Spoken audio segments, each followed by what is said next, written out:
자, 우리 열왕기하 12장에서 말씀 받겠습니다. 12장 1절에서 3절. 예후의 7년에 요아스가 위에 올라 예루살렘에서 40년을 치리하니라. 그 모친의 이름은 시비아라. 부엘세바 사람이더라.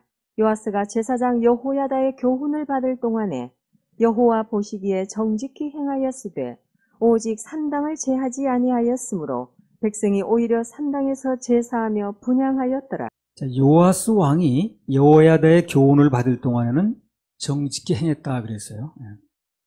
그 말은 무슨 말이냐면 여호야다라는 사람이 살아생전 그만큼 선한 영향력을 많이 미쳤다고 봐야죠. 그 사람 살아있는 동안은 제대로 돌아가는 거예요, 이게. 그리고 왕이 감히 어떻게 그 사람한테 못하고 왕이지만 그 사람 말을 잘 들었다고 봐야죠. 그래서 그 여호야다가 살아있는 동안 그렇게 선한 영향력을 많이 미친 사람입니다. 그래서 오늘은 이 전반부에서 그 여호야다라는 인물에 관련해서 말씀을 한번 받아보겠습니다. 그 여러 번 얘기했듯이 이 제사장 여호야다는요, 천하의 악한 여인 그 아달랴가 그 악한 그 통치를 하고 하나님 믿는 사람을 전부 죽이고 이렇게 할 때 아주 목숨 걸고 요아스를 보호를 했습니다. 적게는 이제 다윗 왕조, 크게는 하나님의 뜻하신 일에 아주 크게 헌신한 사람이에요, 이 사람이. 그리고 이제 요아스가 왕이 된 뒤에도 여전히 계속 좋은 영향력을 미쳐서 자신이 살아있을 동안 요아스가 하나님 잘 섬기게 했습니다. 그래서 일생을 그렇게 이제 하나님 잘 섬겼다는 얘기인데, 그럼 그렇게 끝까지 충성했던 그 여호야다를 하나님께서 나중에 어떻게 갚아주셨느냐 하는 거예요. 이게 우리 얘기거든, 이게. 잘 들으시기 바랍니다. 하나님께서는 이 보상 얘기를 반드시 꺼내세요. 그래서 우리를 하여금 헌신할 수 있도록, 믿음의 근거를 둘 수 있도록, 붙잡을 수 있도록 해주시는 거예요. 아무 근거 없으면 못하잖아요. 역대하 24장 15절 16절. 여호야다가 나이 많고 늙어서 죽으니 죽을 때에 130세라. 무리가 다윗성 열왕의 묘실 중에 장사하였으니 이는 저가 이스라엘과 하나님과 그 전에 대하여 선을 행하였음이더라. 우선 하나님께서는 무려 그를요 130년이나 살게 해주셨어요. 그 130살이라는 게 보통 사람이 누릴 수 있는 나이가 아니잖아요. 그렇죠? 아무나 누릴 수 있는 나이가 아니죠. 하나님 보실 때는 그가 좀 오래 살아야 되겠는 거예요. 그래서 살아있어야 나라적으로나 또 요아스에게 좋은 영향을 미칠 수가 있는 거예요. 특별한 장수의 복을 주셨습니다. 130년이나 살게 하셨어요. 그래서 사명이 있으면 생명도 길다는 게 여기서 증명이 돼버렸어요, 또. 그러니까 어떤 일이 있어도 뭘 잡아야 돼? 사명을 잡아야지. 방금 또 읽은 본문에 보면 그가 죽은 뒤에는요, 평민인데, 그 평민이죠. 왕족이 아니죠. 근데 왕들이 들어가는 묘실을 갖게 해주셨어요. 아주 파격적인 대우입니다. 왕 대접을 해줬다니까 그래. 아마 평민 출신으로 열왕의 묘실에 들어간 사람은 여호야다 말고는 기억이 없는데 전무후무할 겁니다. 그럼 반대로 진짜 그 당시 왕이었던 요아스는 죽어서 또 어떻게 됐는가? 이걸 보면요, 그 여호야다가 얼마나 특별한 대접을 받았는가를 알 수 있어요. 역대하 24장 25절. 요아스가 크게 상함에 적군이 버리고 간 후에 그 신복들이 제사장 여호야다의 아들들의 피로 인하여 모반하여 그 침상에서 쳐 죽인지라. 다윗성에 장사하였으나 열왕의 묘실에는 장사하지 아니하였더라. 당시 신하였던 여호야다는 열왕의 묘실에 들어갔는데 오히려 왕이었던 요아스는 열왕의 묘실에 못 들어갔다는 거예요. 요아스는 그 뒤에 굉장히 타락했거든요. 그래서 살아생전에 그가 어떤 위치였든 간에 그가 신하였는지 왕이었는지 뭐 그런 위치에 관계없이 죽은 후에 대우가 달라졌다. 이거는 오늘을 사는 우리들에게 시사하는 바가 아주 큰 겁니다. 그러니까 하나님 보실 때는 뭐 살았을 때 그 사람 사장이야, 직원이야, 주인이야, 무슨 뭐 종업원이야, 신하야, 왕이야, 그게 중요한 게 아니라는 거예요. 핵심은 그가 얼마나 하나님 바라보고 충성을 했는가, 거기에 따라서 모든 게 달라진다는 겁니다. 결산하고 갚아주는 게 달라진다는 거예요. 충성보다 이 바라보란 말이 먼저 나온 건 왜 그러냐면 하나님 바라봐야 충성도 되는 거거든. 늘 이제 얘기하듯이요, 무슨 목사라고 또 강사라고 사역자라고 상이 더 많은 게 아니에요. 질서상 이렇게 정해놨을 뿐이지. 하나님의 계산법은 따로 있습니다. 자, 그러면 여호야다하고 제사장이죠, 요아스 왕의 상급 차이가 죽어서 어떤 무덤에 들어갔느냐, 그게 다냐? 아니에요. 다가 아니에요. 그 시작일 뿐입니다. 그것을 끝난 게 아니라는 거예요. 하늘나라에서 상급 차이가 있다는 것을 그 묘실로 나타내는 거지, 묘실로. 진짜 상급은 하늘나라에서 이제 갈라지거든요. 그걸 이제 묘실로다가 이제 나타내는 뿐이라. 당시 여호야다가 단순히 열왕의 묘실에 들어간 것만 가지고 상급이 끝난 게 아니라는 겁니다. 그래서 평민이면서도 왕 대접을 받았다는 것은 하늘나라에서 받는 상급의 예고편이라, 예고편입니다. 진짜로 중요한 건 하늘나라에서 달라집니다. 하늘나라에서. 계시록 20장 6절. 이 첫째 부활에 찬미하는 자들은 복이 있고 거룩하도다. 둘째 사망이 그들을 다스리는 권세가 없고 도리어 그들이 하나님과 그리스도의 제사장이 되어 천년 동안 그리스도로 더불어 왕노릇하리라. 그러니까 이 땅에서 뭔가 받는다, 응답을 받는다, 잘 된다, 그런 것은 받아봤자, 길어봤자 고작 몇십 년이라. 그렇죠? 그렇잖아요. 고작 몇십 년이지 뭘. 근데 여기 보듯이 1000년 동안 왕노릇이에요. 이게 진짜 상급인 거예요. 적어도 1000년은 받아야지. 그냥 고작 몇십 년 사는 동안 받는 그게 진짜 상급이 아닌 거예요. 사람들 거기다 목숨을 걸어야죠. 목을 매. 그러나 하나님 보실 때는 1000년의 상급을 주시는 거예요. 죽은 후에 진짜 결산의 상급이 다르다는 얘기를 하는 거예요. 그러니까 여호야다가 무슨 묘실에 들어가느냐를 끝나는 게 아니라니까요. 그 뒤가 중요한 거예요. 그거를 예고편으로 이제 표시하는 거예요. 그 묘실 가지고. 그걸 가지고 이제 모든 게 뭐 묘실 들어간 걸 끝나냐, 그렇지 않다는 거예요. 진짜 뒤에 일은 그 뒤에 일어나는 거예요. 자, 계시록 22장 5절. 다시 밤이 없겠고 등불과 햇빛이 쓸데없으니 이는 주 하나님이 저희에게 비추심이라. 저희가 세세토록 왕노릇하리로다. 세세토록 왕노릇. 대통령 임기 5년밖에 안 되는데 세세토록 왕노릇. 이게 진짜 상급이에요. 하나님께서 주시는 상급은요, 굉장히 크기도 하지만 깁니다. 길어. 오래 누리는 거예요. 세세토록. 고작 몇십 년이 아니고 문자 그대로 세세토록입니다. 세세토록 왕노릇. 여호야다는 어차피 세세토록 왕노릇 할 사람이죠. 그러니까 그 정표로 왕의 묘실에 넣는 거예요. 그 왕의 묘실에 넣는 게 끝난 게 아니에요. 그게 세세토록 왕노릇 한 거에 대해서 정표라, 그게. 그래서 왕의 묘실에 들어갔다는 거예요. 그 뒤에 얘기를 알아들어야지, 우리가. 이 땅에서 무언가 뭐 덜 받고 무슨 뭐 응답이 늦다고 그런 거 가지고 얼굴에 그늘지고 마음이 식고 그럴 필요가 있다 없다? 없습니다. 그럼 못 써, 정말. 못 씁니다. 이 땅에서 그 몇십 년을 누린다, 그걸 못 받았다고 뭐 얼굴에 그늘지고 절대 그럴 필요가 없다는 거예요. 진짜 몇천 년 동안 세세 뭉토로 거기서 뭐가 되느냐 중요한 거예요. 그걸 볼 수 있는 눈이 열려야 되는 거예요. 근데 오늘 신자들이 그 눈이 잘 안 열리는 거예요. 그러니까 온통 여기다 거는 거예요, 전부 다. 그래서 막 뭐 인상 쓰고 그냥 뭐 그늘지고 막 이렇게 하는 거지. 이게 교회는 뭐 하는 데입니까? 자꾸 가치관을 바꿔야 되는 거예요. 교회가 할 일이 그건 거예요. 고린도전서 15장 22절부터 24절. 아담 안에서 모든 사람이 죽은 것 같이 그리스도 안에서 모든 사람이 삶을 얻으리라. 그러나 각각 자기 차례대로 드리니 먼저는 첫 열매인 그리스도요, 다음에는 그리스도 강림하실 때에 그에게 붙은 자요, 그 후에는 나중이니 저가 모든 정사와 모든 권세와 능력을 멸하시고 나라를 아버지 하나님께 바칠 때라. 자, 이번 부활의 순서가 나왔습니다. 부활을 하는데 부활이 한꺼번에 다 되는 게 아니라 순서가 있어요. 그래서 첫 열매는 부활을 제일 먼저 부활답게 하신 분은 예수 그리스도예요. 전에 무슨 그 사르밧 과부의 아들이든가 뭐 그런 사람 애도 살아났고 뭐 하여튼 몇 사람이 있었어요.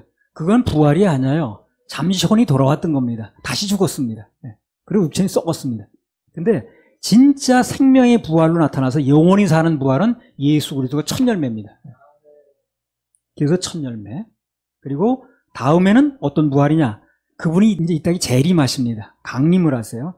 그때에 붙은 자라고 그랬는데 그 붙은 자가 누구냐면 무덤에 있다가 예수님 재림하실 때 같이 살아나서 오는 사람들이에요.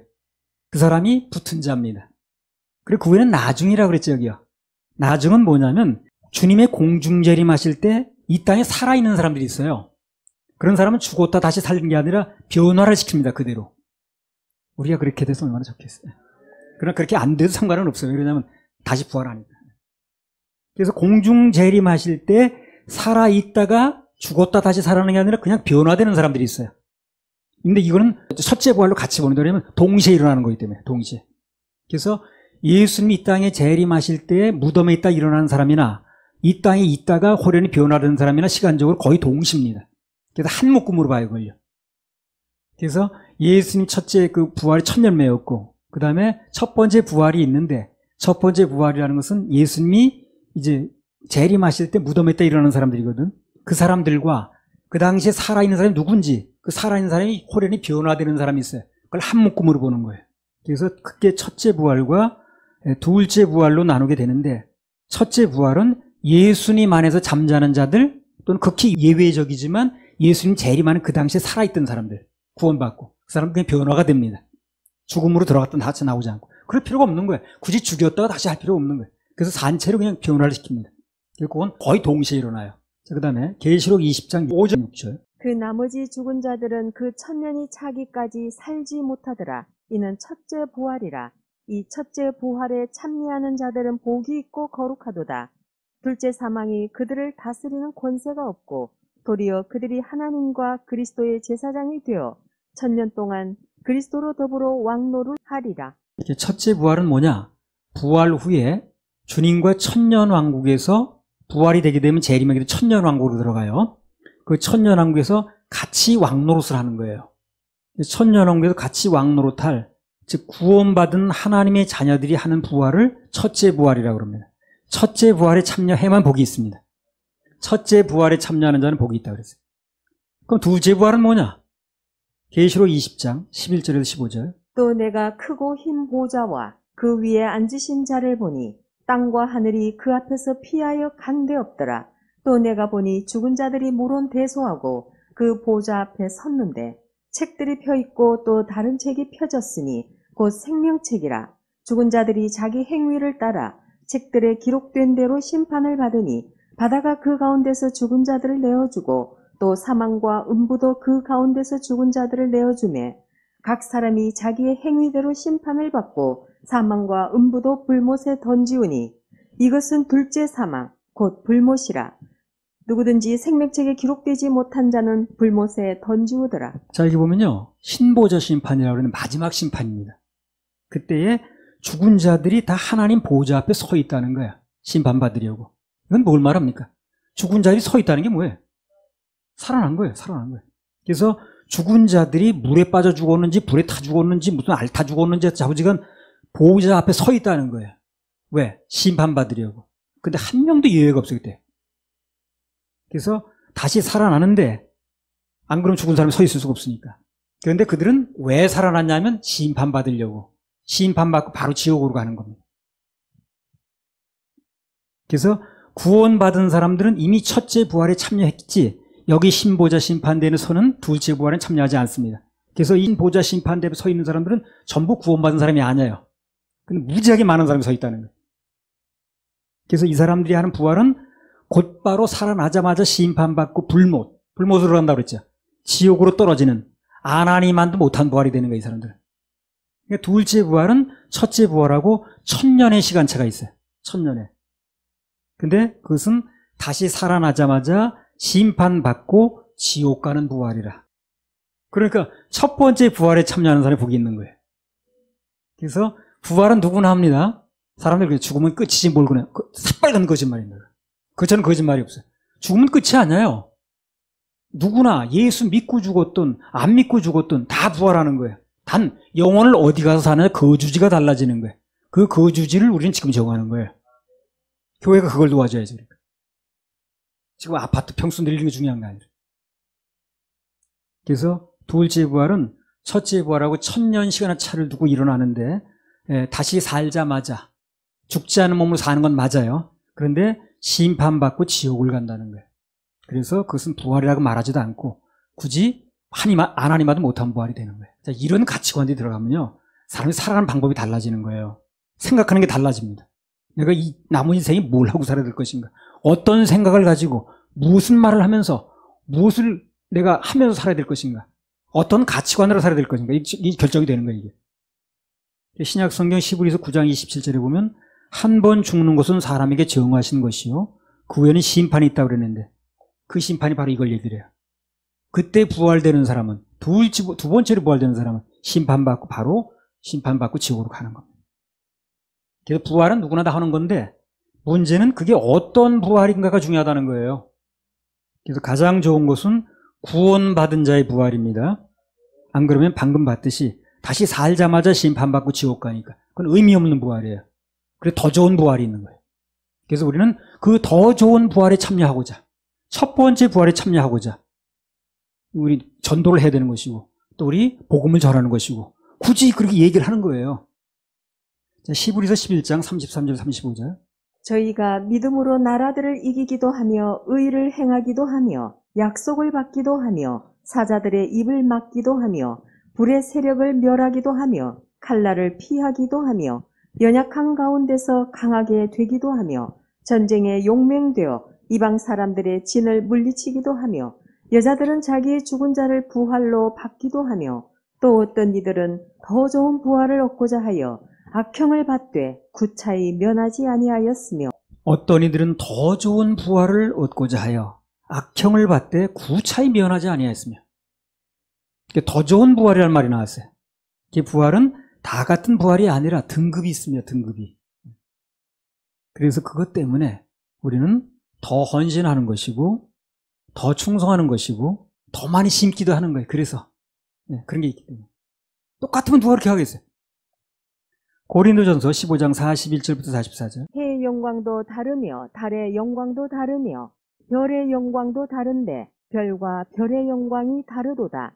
죽은 자의 부활도 이와 같으니 썩을 것으로 심고 썩지 않을 것으로 다시 살며 욕된 것으로 심고 영광스러운 것으로 다시 살며 약한 것으로 심고 강한 것으로 다시 살며 육의 몸으로 심고 신령한 몸으로 다시 사나니 육의 몸이 있은즉 또 신령한 몸이 있느니라. 간단히 말하면 이 말도 죽은 후에 반드시 상급 계상이 있다는 얘기를 하는 거예요. 이렇게 얘기를 하는데 죽는 것은 끝나지 않는다 그런 얘기를 하는 거예요. 별도 1등별이 있고 2등별이 있듯이 부활 후에도 상급도 등급도 그렇게 나눠진다는 얘기를 하는 거예요. 자, 누가복음 16장 19절부터 24절. 한 부자가 있어 자색 옷과 고운 베옷을 입고 날마다 호화로이 연락하는데 나사로라 이름한 한 거지가 헌대를 앓으며 그 부자의 대문에 누워 부자의 상에서 떨어지는 것으로 배불리려 하매 심지어 개들이 와서 그 헌대를 핥더라. 이에 그 거지가 죽어 천사들에게 받들려 아브라함의 품에 들어가고 부자도 죽어 장사되매 저가 음부에서 고통 중에 눈을 들어 멀리 아브라함과 그의 품에 있는 나사로를 보고 불러 가로되 아버지 아브라함이여 나를 긍휼히 여기사 나사로를 보내어 그 손가락 끝에 물을 찍어 내 혀를 서늘하게 하소서. 내가 이 불꽃 가운데서 고민하나이다. 자, 어저께까지는 세상에 같이 살았어요. 그렇죠? 근데 그 다음날 어떻게 된 거예요, 지금? 그러니까 이걸 통해서 우리가 알 수 있는 게 인간의 생이 결코 이 땅의 삶으로 끝나는 게 아니라는 걸 얘기하는 거예요. 육신의 죽음은 영원한 거주지와 바로 연결이 됩니다. 그날이 어느 날인지 우리 생명이 끝나는 날 영원한 거주지하고 바로 연결이 되는 거예요. 그러니까 바로 우리가 죽는 그 순간에 어디에서 영원한 거주지 보내는가 바로 결정되는 거예요, 그게. 그런 게 지금 얼마나 중요한 거예요, 지금요. 사람들이 그걸 모르니까 그냥 막 사는 거예요, 지금요. 관심도 안 두고 하게 돼서. 교회는 그걸 관심을 둬도 집중으로 얘기를 해주면 안 듣던 얘기를 하거든. 그것도 이상하다는 거예요, 또. 그런 얘기 안 해준 데가 이상한 거지. 어떤 사람은 이따가 매일 호소하고 매일 잔치를 했지만 그러나 지옥 가서 불꽃 가운데 영원히 고민하는 사람이 있는 거야. 아, 옛날이요. 노래 부르면서. 근데 반대로 나사로 같은 사람은 살아생전에는 그 부자의 상에 떨어지는 걸 그 주워 먹으려고 음식 주워 먹고 배도 못 불렀겠지. 근데 죽은 뒤에는 아브라함의 품에 안겨서 위로받는다는 거거든. 근데 진짜 현실이 그때부터 시작이 되는 거예요. 이 세상의 현실은요, 눈 깜짝할 사이 끝납니다. 그래서 나이 많은 사람 얘기 들어보면 나도 나이 많은 사람이지만 야, 꿈같이 흘러갔네 그 많은 세월이. 정말 엊그저께 같은데 그게. 그래서 이 세상의 삶이라는 건 일장춘몽이에요. 정말 꿈과 같이 흘러갑니다. 그러니까 영원히 사는 삶이 있는 거예요. 그러니까 진짜 현실은 그때부터 시작이 되는 거예요. 그것도 영원히. 그래서 누가 뭐래도 영원의 때를 미리 준비하는 사람이 그 사람이 지혜로운 사람입니다. 교회는 어떻게든 그 영원의 때를 잘 보낼 수 있도록 도와줘야 되는 거예요. 그래서 누가복음 16장에 나오는 얘기의 핵심은 한마디로 사람이 죽으면 그걸로 끝나는 게 절대 아니라는 얘기라는 거예요. 그 후에는 반드시 상급과 심판이 있다는 것입니다. 고린도전서 15장 19절. 만일 그리스도 안에서 우리의 바라는 것이 다만 이생뿐이면 모든 사람 가운데 우리가 더욱 불쌍한 자리라. 그래서 그리스도 안에서 우리 바라는 게 다만 이 세상뿐이라면, 이 세상에서 무슨 복 받고, 이 세상에서 무슨 뭐 큰 집 살고, 무슨 돈 벌어가지고 뭐 저금통에 많이 넣어놓고, 그게 다라면 모든 사람 가운데 우리 더욱 불쌍한 자라는 거예요. 그렇죠? 우리 뭐나 뭐 천국에는 인줄 알고 믿고 있는 건데. 그러니까 이게 만일 그리스도 안에서 우리 바라는 것이 다만 이 생뿐이면 모든 사람 가운데 우리 더 불쌍한 자라는 이 얘기는 쉽게 말하면 우리가 세상에서 제일 행복한 사람이라는 얘기를 하는 거예요. 구원 받았다면. 부활은 반드시 있는 거니까 뭐든지 부활 후의 삶을 생각하고 살라는 겁니다. 그래야 그리스도인의 정상적인 삶을 살 수가 있어요. 아무튼 부활은 누구나 다 하는 건데 중요한 것은 앞서 히브리서 11장 35절에 보듯이 더 좋은 부활이 있다는 거예요. 더 좋은 부활, 더 상급받는 부활이 있기 때문에 그것이 믿어지는 사람은 이 세상에도 좀 대가가 지불돼도 뭘 좀 누릴 건 못 누려도 오히려 감사가 되고 승리할 수 있는 겁니다. 이 가치관이 얼마나 변하느냐가 중요한 거예요. 거기서 신앙선의 승패가 달린 겁니다. 헤매는 사람 다 이게 안 돼 있는 거지. 그냥. 그래 헤매는 거예요. 이것만 분명히 되면 헤맬 이유가 없어요. 가치관이 딱 나와버리는데 뭐. 답이 딱 나오는데 뭐. 이게 뭐라고 그 사람이 얘기해도 이게 안 되는 거지. 이게 안 믿어지는 거예요. 이게 눈이 안 띄는 거예요. 그러니까 헤매는 거 아니겠어요. 그러니까 뭐 잠시 끝날 때도 모든 걸 다 거는 거 아니겠어요. 더 좋은 부활이 믿어지는 사람은 성경에서 보니까 그 사람은 거기다 모든 걸 걸더라는 거예요. 나중에 더 받을 게 믿어지니까. 다 같이 세세토로 디모데후서 4장 7절 8절. 내가 선한 싸움을 싸우고 나의 달려갈 길을 마치고 믿음을 지켰으니 이제 후로는 나를 위하여 의의 면류관이 예비되었으므로 주 곧 의로우신 재판장이 그날이 내게 주실 것이니 내게만 아니라 주의 나타나심을 사모하는 모든 자에게니라. 자, 그래서 주의 나타나심을 사모하는 자가 오늘을 잘못 살 리가 없겠죠. 그렇죠? 계산을 거기서 해야 되는데 당연히 의의 면류관은 그의 것이 될 수밖에 없는 겁니다. 바울 사도처럼. 그러니까 이 얘기를 그 얘기를 하는 거예요. 그래서 주의 나타나심을 사모하다 보니까 의로우신 재판장이 주신 면류관이 나한테 당연히 있더라는 얘기를 하는 거예요. 그래서 이것은 바울 사도에게만 그런 게 아니라 그렇게 사는 모두에게 똑같이 해당된다는 얘기를 하는 거예요. 우리한테 마찬가지. 역대하 24장 15절에서 16절. 여호야다가 나이 많고 늙어서 죽으니 죽을 때에 130세라. 무리가 다윗성 열왕의 묘실 중에 장사하였으니 이는 저가 이스라엘과 하나님과 그 전에 대하여 선을 행하였음이더라. 여호야다가 평민이면서도 죽어서 왕 대접을 받았다는 것은 그 사람 개인뿐만 아니라 믿음의 길을 가고 있는 우리 모두에게 해당되는 얘기예요. 그래서 오늘 얘기를 한 거예요. 그래서 여호야다가 그렇게 무덤에 왕실묘에 들어갔어. 그걸 끝나는 게 아니라는 거예요. 그 후에 어떤 일이 있는가를 상징적으로 얘기를 하는 거예요. 이게 우리에 해당되는 얘기를 하는 거죠. 아마 나 모르긴 몰라도 부활과 영원한 상급에 대해서 이렇게 강조하고 자세하게 얘기하는 교회도 드물 겁니다. 아무리 들어봐도 참 일단 순종하고 뭐 복받고 이런 얘기만 하지 이 영원한 상급과 영원의 때에 대해서 그리고 또 부활에 대해서 죄사함에 대해서 강조하는데 별로 드물더라고요. 좋은 길을 인도하신 하나님께 박수 올려드립니다. 열왕기하 12장 1절에서 3절. 예후의 7년에 요아스가 위에 올라 예루살렘에서 40년을 치리하니라. 그 모친의 이름은 시비아라. 브엘세바 사람이더라. 요아스가 제사장 여호야다의 교훈을 받을 동안에 여호와 보시기에 정직히 행하였으되 오직 산당을 제하지 아니하였으므로 백성이 오히려 산당에서 제사하며 분향하였더라. 자, 백성들이 산당에서 제사하며 분향하는 것이 왜 이렇게 문제가 되는가 하는 거예요. 문제가 되느냐. 여러분 얘기를 한 건데요. 오늘 본문이 나왔으니까 다시 한번 이제 남은 시간에 보도록 하겠습니다. 중요하니까. 자, 우선 이걸 말하기 전에 신명기 12장을 한번 보겠습니다. 신명기 12장 4절에서 7절. 너희 하나님 여호와에게는 너희가 그처럼 행하지 말고 오직 너희 하나님 여호와께서 자기 이름을 두시려고 너희 모든 지파 중에서 택하신 곳인 그 거하실 곳으로 찾아 나아가서 너희 번제와 너희 희생과 너희의 11조와 너희 손의 거제와 너희 서원제와 낙헌 예물과 너희 우양의 처음 낳은 것들을 너희는 그리로 가져다가 드리고 거기 곧 너희 하나님 여호와 앞에서 먹고 너희 하나님 여호와께서 너희 손으로 수고한 일에 복 주심을 인하여 너희와 너희 가족이 즐거워할지니라. 그 다음에 신명기 12장 13절 14절. 너는 삼가서 내게 보이는 아무 곳에서든지 번제를 드리지 말고 오직 너희의 한 지파 중에 여호와의 택하실 그곳에서 너는 번제를 드리고 또 내가 네게 명하는 모든 것을 거기서 행할지니라. 자, 이게 한마디로 뭘 강조하는 거예요, 지금요? 하나님 뭘 강조하시는 거예요? 아무 데서나 예배를 드리지 말고, 아무 데서나 재물을 가져가지 말고, 아무 데서 모여서 즐기고, 예배 드리고 즐기고 하는데, 그렇게 하지 말고, 내가 정해주는 장소가 있다는 거예요. 거기 가서 여호와의 택하실 그곳에서 번제도 드리고, 또 수고한 일에 복주심을 위해서 서로 교제도 하고, 그렇게 하라는 겁니다. 그래서 아무 데서나 제물을 드리거나 제사를 드리지 말고 하나님이 지시하는 장소가 있는데 거기 가서 제사를 드려라. 즉 예배를 드려라 그 말이에요. 그래서 하나님께서 지시하는 그곳에서 드리지 않게 되면 하나님의 선민으로서의 민족적 동질성이 변질된다는 겁니다. 그리고 신앙도 이제 짬뽕이 되게 되고 하나로 안 된다는 거예요. 그래서 하나님께서 그걸 막기 위해서 특별히 정하시는 한 곳에서 예배를 드리라고 이렇게 말씀을 하신 겁니다. 그 다음에 신명기 12장 1절.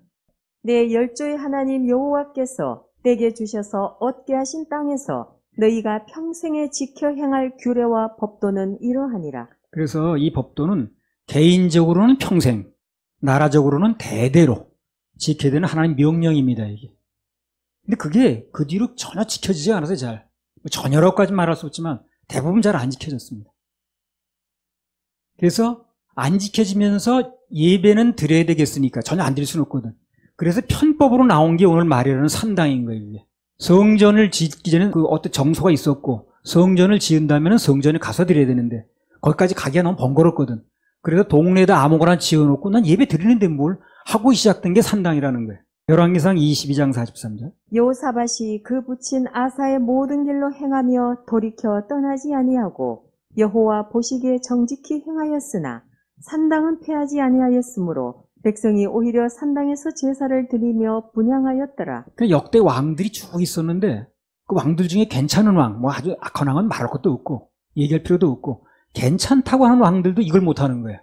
산당을 없애지 못하는 거예요. 여호사밧 같은 사람 괜찮은 왕이죠. 근데 이 사람은 그걸 못하는 거예요. 히스기야, 요시야 이런 뭐 몇몇 사람밖에 없어요. 그 나머지 괜찮은 왕인데도 불구하고 이걸 못 없앴어요. 산당을 폐하지 못했다. 그러면 하나님께서 이렇게 분명하게 말씀을 하셨는데도 불구하고 왜 그게 제대로 안 지켜졌느냐는 거예요. 그 이유에 대해서 여러 번 얘기를 했는데요. 한마디로 말하면 그게 편리한 거야. 뭘 거기까지 교통도 안 좋은데 시간 들여서 거기까지 가느니 가까운 데 지어놓고 있으면 되는 거 아니야? 이렇게 생각을 하는 거예요. 그러니까 하나님 명령이 앞서는 게 아니라 자기 편리함이 앞서는 거죠. 이게요, 간단히 성전 어디서 드리냐는 문제를 끝나질 않아요. 이게 모든 문제 다 해당이 되는 거예요. 말씀보다는 내 편리, 말씀보다는 내 유익, 말씀보다는 내 주관적인 거, 이게 모든 걸 지배하는 거거든. 그 순간부터 그 사람은 하나님이 아닌 거예요. 자기가 주인공이 되고 자기 편리가 주인공이 되고 자기가 하나님으로 바뀌는 겁니다. 그래서 산당이 안 되는 거예요. 그래서 각각 자기가 사는 곳에 산당을 지어놓고 말씀에는 거기 가서 하라고 그랬는데, 거기다 제사를 드리니까 그 종교의식은 그대로 할 수도 있고 예루살렘까지 가는 번거로움도 없으니까 그대로 하는 거지 사람들이. 그래서 편리하니까 자기 자신이 유익하니까 이 산당이 없어지겠어요? 안 없어지겠어요? 안 없어지는 거예요.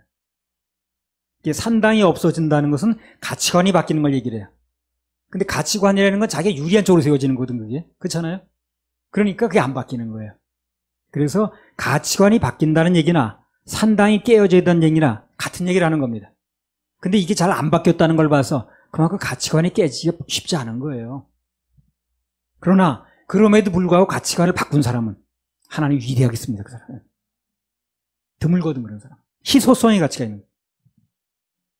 그래서 한마디로 말하면 이스라엘 사람에게 있어 산당은 아주 편리함의 상징이라. 그 편리함이 자기 위주거든. 자기 위주, 자기가 위주인 곳의 그 가장 대표적인 게 산당인 거예요. 산당이라는 그 당으로 끝나는 게 아니라 자기라는 게 나와버리는 거예요. 산당에서. 하나님 대신 내가 나오는 거예요. 말세가 되면 하나님 대신에 자기를 사랑한다고 그러죠. 그게 산당인 거예요, 바로요. 그 산당이 지금 없어진 게 아니에요. 오늘날 사는 사람에게 산당이 그대로 있는 겁니다. 하나님 대신에 자기를 사랑한다는 얘기가 하나님 자리에 날 갖다 놨다는 얘기거든. 그러니까 하나님 말씀이 뭐라고 그래도 내가 기분 나쁘면 아닌 거지. 내가 불리하면 아닌 거예요. 말씀이 뭐라고 얘기해도 그건 내가 불리해 아닌 거예요. 그게 바로 산당인 거라. 그래서 이스라엘 사람들에게 산당도 안 없어진 거고 그 산당이 오늘도 안 없어지는 거예요. 그러나 그 산당을 깬 사람은 히스기야 같이 요시야 같이 위대한 인물이 되는 거예요. 쉽지가 않은 거예요. 그래서 아직 가치관을 바꿔다는 얘기를 하는 거예요. 보통 평범한 사람으로 살다 죽을려면 모르지만 위대한 사람이 되려면 산당을 깨야 되는 거예요. 가치관을 바꿔야 되는 거예요. 그래서 이스라엘 사람들에게 산당은 편리함의 상징이기 때문에 간단히 말하면 인간적인 편리함이 하나님의 말씀을 누르고 있는 상태가 산당인 거예요. 그러면 내 가치관이라는 게 하나님 말씀 위에 올라가 있는 게 산당인 거예요. 그러니까 산당을 깨야 돼, 안 깨야 돼? 깨야 됩니다. 깨야 됩니다. 그래서 이 일을 반복하는 거예요, 자꾸만요. 안 깨지니까. 깨졌으면 뭐하러 또 얘기를 하겠어요? 안 깨지니까. 인간적인 유익, 내 주관적인 거, 내 생각, 내 고집, 뭐 내가 유리하다고 이게 하나님 말씀 누르고 있는 상태가 산당이라니까 바로. 그렇게 해야 되는 거예요, 그거를. 그게 안 깨지는 사람은 쓸 수가 없는 거예요. 나중에는요, 이 산당 사상이 변질돼가지고 산당과 예루살렘 성전을 놓고 어떤 게 더 영향력이 크냐, 뭐 그런 경쟁하는 뭐 그런 일도 벌어지고 그랬어요. 그래서 아무튼 이스라엘 사람들에게 있어 산당이라는 것은 아주 편리하고 자기 위주의, 자기 유익의 상징입니다. 아무 데서나 예배 드리면 되는 거 거기까지 가야 돼? 뭐 그런 얘기. 원래 사람들 그렇게 얘기하거든. 뭐하러 거기까지 가? 뭐하러 여긴 교회가 없나? 이 산당 사상은 오늘날 현대인에게까지 깊은 영향을 미치고 있는데 그걸 또 상황윤리라고 그런다고 그랬죠. 예. 상황윤리가 산당 사상이에요, 결국. 그래서 상황윤리 사상이, 산당 사상이 이름만 바꿔서 우리들 그대로 있는 겁니다. 그래서 그 산당을 깨는 사람은 쉽지 않기 때문에 위대한 인물이 되는 거예요. 이스라엘 사람들이 그 당시에 그 산당 사상이 그들만의 문제가 아니에요. 그 상황윤리라는 옷을 입고 오늘을 사는 현대인들에게도 계속 영향을 미치는 거예요. 하나님께서 성경에 기록해 놓으시고 오늘날에도 당신의 자녀들에게 그 경계를 하시는 겁니다. 그거 조금 더 보겠습니다. 그 얘기에 대해서. 사무엘상 21장 1절이죠. 다윗이 노베 가서 제사장 아히멜렉에게 이르니 아히멜렉이 떨며 다윗을 영접하며 그에게 이르되 어찌하여 내가 홀로 있고 함께하는 자가 아무도 없느냐. 다윗이 제사장 아히멜렉에게 이르되 왕이 내게 일을 명하고 이르시기를 내가 너를 보내는 바와 내게 명한 바 이래 아무 것이라도 사람에게 알게 하지 말라 하시기로 내가 나의 소년들을 여차여차한 곳으로 약정하였나이다. 여기 보면 제사장 아히멜렉이 다윗에게 물어봤어요. 왜 혼자 왔어요? 어떻게 혼자 왔네? 이상해서 물어봤어요. 그랬더니 다윗이 뭐라 그러니까 왕의 뭐 중대한 특명을 가지고 온 것처럼 받고 온 것처럼 거짓말을 했죠. 다윗이. 특명 받고 온 게 아니죠. 도망온 거지 지금요. 살려고. 근데 왕이 나의 급한 일을 시켜서 내가 오기 때문에 내가 수행원들이 많지도 못하고 소식을 전할 수 없었다. 거짓말을 하는 거예요 지금. 그럼 무슨 생각으로 거짓말을 하냐는 거예요 다윗이. 정직을 가지고 사는 사람이. 그걸 움직이는 사상이 뭐냐는 거예요. 한마디로 다윗이 볼 때 지금 사울이 잡히면 죽는 거예요 자기는. 죽는데 내 생명이 급한데 위급한데 살기 위해서 끝까지 뭐 거짓말 좀 하면 어떠냐는 거지 이제. 그것 때문에 그 거짓말 때문에 누구 죽고 사는 것도 아니고 나는 이거 지금 살아야 되니까. 그러니까 그런 형편에 따라 움직이는 게 상황윤리예요. 그게 산당사상입니다. 다윗도 산당사상이 있는 거예요 지금. 우리한테는 없습니까? 우리는 있어요 우리도요. 그래서 이 산당사상이라는 게 이제 오늘날 상황윤리라고 그러는데 어떤 것이 진리냐 아니냐, 어떤 것이 말씀이냐 아니냐 이걸 따지지 않아요. 그게 들어오면 그 사람이 목사인지 집사인지 장로인지 하나님 말씀을 위주로 살지 않고 어떤 게 나한테 유리한 거야, 어떤 게 나한테 불리한 거야, 내 생각에 맞는 거야 안 맞는 거야 이것만 따지고 앉았는 거예요. 그 사람 관계에서 내가 뭐 유리해 불리해 이런 거 따지는 거예요. 말씀이 그렇다고 믿는 게 아니라. 그럼 말씀이 들어가질 않아요 그 사람한테. 껍데기만 있게 되는 거예요. 그래서 자기 자신에게 자꾸 이러한 산당적인 사상을 적용하고 질문하기 시작하면 결과적으로 절대적인 진리인 말씀으로부터는 점점 멀어집니다. 점점 멀어져. 교회는 나와도. 왜 이게 진리라는 게 어떻습니까? 듣다 보면 내 유익과는 안 맞을 때가 많죠. 내 생각하고 안 맞을 때가 많죠. 그러니까 내 생각을 주장하고 그것을 내가 산당사상을 받아들이면 말씀하고는 점점 멀어지는 거예요. 그 사상에 빠지게 되면 나는 껍데기만 있게 돼, 사람. 산당 사상에 빠지게 되면 하나님 말씀을 전부 그렇게 해석합니다. 그리고 그렇게 받아들여. 내게 유리한 쪽으로, 내게 편리한 쪽으로, 이렇게. 자기 신학에 맞는 쪽으로 이렇게. 말씀대로 그대로 액면 그대로 받는 게 아니라 내게 득이야 아니야 이렇게 받는다는 거지. 말씀이 움직이지 못하는 거예요. 왜? 자기 생각으로 말씀을 누르고 있는 상태니까. 당시 이스라엘 사람들도 이 산당에서 제사를 드리는 게 하나님 말씀하고 안 맞잖아요. 아까 신명기에 보면.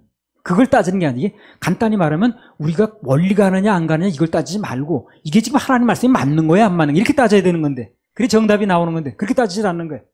가는 게 어떤 게 편리해? 어떻게 시간이 덜 들어? 어떤 게 우리가 더 많은 시간을 가질 수 있어? 뭐 이렇게 따지는 거예요. 산당에서 제사 드리는 게 하나님 말씀이 안 맞냐 이렇게 따져야 되는데 나한테 편리해? 안 편리해? 이렇게 따지는 거예요. 그래서 상황윤리에 빠지게 되면 문제가 뭐냐면 하나님 앞에서 자신을 정확히 볼 수가 없다는 거예요. 그리고 잘못을 해도 돌이킬 수도 없고 잘못인지도 알지도 못하고 자기 합리화가 생기니 그래서 뭐 무슨 명백하게 하나님 말씀에 의하면 잘못된 건데도 아이 상황과 형편이 그런데 어떡하겠어? 이렇게 말해버리는 거예요. 아, 먹기 살기 힘든데 뭐 바빠 죽겠는데 뭐 세상이 다 그렇게 살더만 뭘 그래. 아, 월세 공과금도 못 내는 무슨 지금 11조야. 사업이 적자한데 무슨 11조 이런 식으로 얘기를 하는 거예요. 아, 내가 지금 살아야 되는데 거짓말 좀 하면 못해. 이런 식. 잘못을 하는데도 뭐가 문제인지 모르는 게 빠져나오지 못하는 거죠. 점점 들어가는 거예요, 점점. 이 진정한 회개라는 게요, 형편에서 나오는 게 아닙니다, 여러분. 형편 보고 뭘 하려고 하지 마세요. 그럼 회개는 나오지 않아요. 잘못되면 돌이킬 수도 없어요. 형편 보면 그게 맞는데 뭘. 형편에게 맞잖아요. 하나님 말씀 앞에서 나를 봐야 됩니다. 그 당시에 그 사람들도 그 말씀에 의하면 맞는가만 이렇게 보면 금방 답이 나오는 거예요. 근데 그렇게 묻지를 않는 거예요. 우리 집에서 멀어 가까워? 내가 갔는데 시간이 걸려 안 걸려? 편리해 안 편리해? 이렇게 묻는 거예요. 그러니까 몇천 년 돼도 안 바뀌는 얘기. 오늘 교회가 왜 그렇게 힘이 없냐면요. 전부 이 사상 때문에 그래요. 그러니까 이 사회에 대해서 영향력이 없어요, 교회가. 그래서 환경과 형편 대신 하나님 말씀을 앞세우면, 즉 지난번에 그 주중예배 때 말씀드렸듯이 말씀으로 환경을 시험하면 그때부터 그 사람의 삶 속에는 하나님의 능력이 나타나기 시작해요. 왜? 말씀대로 되는 게 능력 아니에요? 그렇죠? 그러면 상황이 급박하다고 해서 거짓말까지 했던 즉 상황윤리로 나갔던 그 다윗이 결국 어디까지 가게 되느냐면요. 좋아지지 않았어요, 결국. 사무엘상 21장 17절 15절. 그날에 다윗이 사울을 두려워하여 일어나 도망하여 가드왕 아기스에게로 가니 아기스의 신하들이 아기스에게 고하되 이는 그 땅의 왕 다윗이 아니니까 무리가 춤추며 이 사람의 일을 창화하여 가로되 사울의 죽인 자는 천천히요 다윗은 만만이로다 하지 아니하였나이까 한지라. 다윗이 이 말을 그 마음에 두고 가드왕 아기스를 심히 두려워하여 그들의 앞에서 그 행동을 변하여 미친 채 하고 대문짝에 그적거리며 침을 수염에 흘리매 아기스가 그 신하에게 이르되 너희도 보거니와 이 사람이 미치광이로다. 어찌하여 그를 내게로 데려왔느냐. 내게 미치광이가 부족하여서 너희가 이 자를 데려다가 내 앞에서 미친 짓을 하게 하느냐. 이 자가 어찌 내 집에 들어오겠느냐 하니라. 그래서 자기 생각대로 편리하다고 살아야 되겠으니까 어쩔 수 없다고 피신해야겠다고 블레셋까지 찾아갔던 사람이 결국 잘 됐습니까? 미친 척하고 수치를 다 당해야 돼서 쫓겨나고 사람이 멀쩡한 사람이 침을 흘리고 미친 척을 해야 된다는 게 얼마나 슬픈 일이에요. 그게. 이 다윗에게 있어서 블레셋이 어떤 나라예요? 원수 그런 나라가 없잖아요. 아, 옛날에 골리앗의 고향이 거기 아니에요?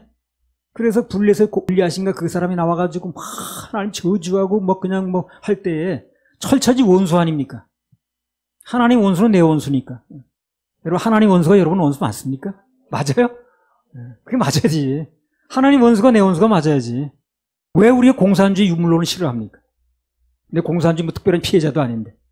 그 사상을 하나님을 인정을 안 해요. 유물론은. 그분과 원수가 되는 사상이에요. 그래 나도 당연히 싫어한 거예요. 그래서.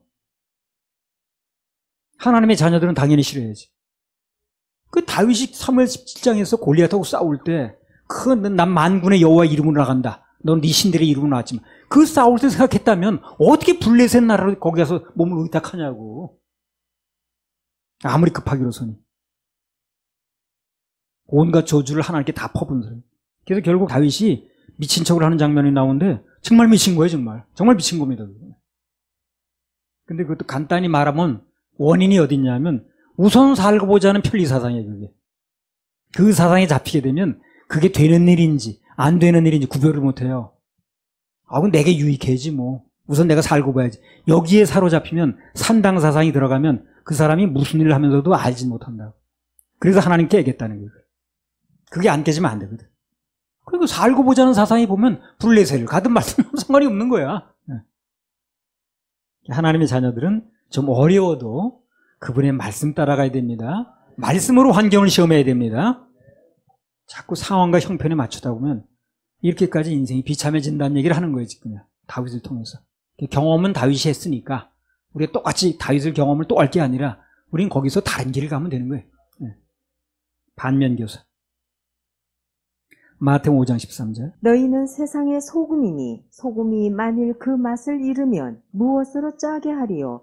후에는 아무 쓸데없어 다만 밖에 버리워 사람에게 밟힐 뿐이니라. 구약은 다윗이 세상 따라가다가 비참하게 맛을 잃고 밟히는 것을 사건으로 말하는 거예요. 지금. 길제 얘기가. 신약은 그것을 마태복음 5장 13절에 한마디 교훈으로 얘기를 하시는 거예요. 짧지만 그 얘기예요. 똑같은 겁니다. 그래서 구약은 사건으로 말하고 신약은 교훈으로 말하니까 얘기가 길고 짧고 있지만 같은 얘기를 하는 겁니다. 신약은 계시의 완성인 거예요. 아무튼 하나님의 자녀들은 좀 어려워도 끝까지 하나님 말씀을 붙들어야 됩니다. 그래야 그분의 일을 하시면 볼 수가 있어요. 말씀이 일하는 걸 보게 된다. 좀 어렵다고 뭐 세상 형편, 상황윤리, 뭐 산당사상 그런 걸 따라가다 보면 결국 비참해져서 밟히게 돼요.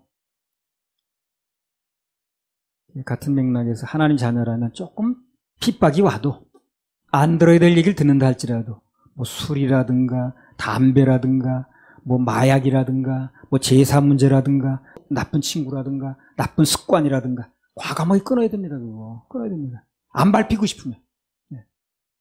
그러면 절대 밟히지 않아요. 내가 앞으로 끊고 계속해서 내 인생을 마친다면 그게 밟히고 살지는 않을 겁니다. 근데 내가 어느 날 헷가닥 해가지고 그게 맞춰 살고 그러면 나도 밟히는 거예요. 별 재주가 있나?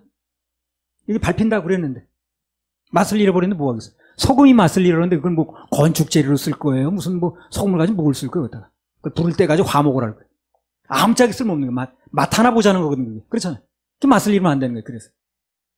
그래서 우리는 맛을 잃지 말고 오직 말씀만 바라보고 앞세우면 그분이 말씀이 책임지는 것을 보게 된다는 것입니다.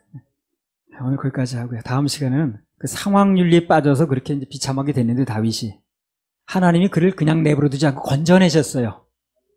그래서 어떻게 건져내셨는가 하는 걸 통해서 또 연결해서 은혜를 받도록 하겠습니다.